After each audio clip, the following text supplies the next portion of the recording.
September 2 భారతదేశంలో మరీ ముఖ్యంగా ఆంధ్రప్రదేశ్ రాష్ట్రంలో ఒక మహోన్నతమైనటువంటి నాయకుడిని కోల్పోయిన రోజు. ఆయన ముఖ్యమంత్రిగా అధికారంలో ఉన్నది 5 సంవత్సరాలే అయినప్పటికీ ఆంధ్రప్రదేశ్ రాష్ట్రంలో సాగునీటి ప్రాజెక్టుల దగ్గర నుంచి పేదవాడి ఆరోగ్యం, విద్య, వైద్యం, రైతులకు ఉచిత వైద్యం నుంచి అనేక విధమైనటువంటి సంక్షేమ పథకాలు పేదవాడికి చేర్చినటువంటి వ్యక్తి స్వర్గీయ డాక్టర్ వైఎస్ రాజశేఖర రెడ్డి.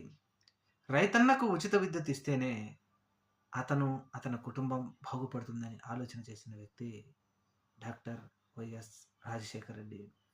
ఉమ్మడి ఆంధ్రప్రదేశ్కి, ముఖ్యంగా హైదరాబాద్ నలుమూలల చుట్టుపక్కల రింగ్ రోడ్ తీసుకొచ్చిన, హైదరాబాద్కి శంషాబాద్ ఎయిర్పోర్ట్ తీసుకొచ్చిన ఉమ్మడి ఆంధ్రప్రదేశ్ను అనేక విధాలుగా అభివృద్ధి చేసి, అలాగే పేద, బడుగు, బలహీన వర్గాల ప్రజల కోసం, వారి అభ్యున్నతి కోసం కృషి చేసినటువంటి మహోన్నతమైన నాయకుడు డాక్టర్ వైఎస్ రాజశేఖర రెడ్డి గారు.